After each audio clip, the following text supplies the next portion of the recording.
A new report by YouGov has found that only half of children arrived in reception year being school ready in 2021.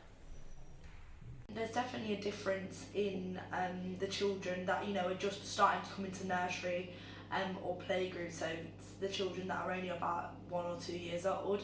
They definitely seem to be more on track with their developmental stages, whereas the children that were here during lockdown and are now entering primary school age, they are the children that were most affected by this. A lot of it is to do with what the parents, the learning environment, the parents provide for them. So some children are able to write their own name and are able to, they know the alphabet, they'll know how to count. But then there's a lot of children the same age that haven't reached these developmental milestones that they really should have done.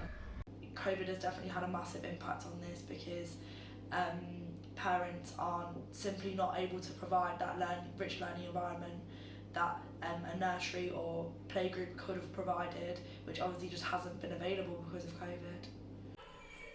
Less support for parents and children's reduced social interaction is partly to blame. I think not having the opportunity to go out and play alongside other children and see other children in the street was one of the hardest things for the kids.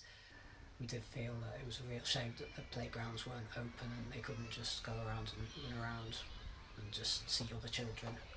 They had to keep their distance. So that was certainly a challenge. We were lucky enough that we had two children at home so they could interact with each other so they weren't isolated. So I think that made a big difference. Yeah, I think if we just had the one child, if there'd been a bigger age group, it would have been much more isolating for them. Lockdown may be over, but the lasting impact on today's 4-year-olds is just starting to show.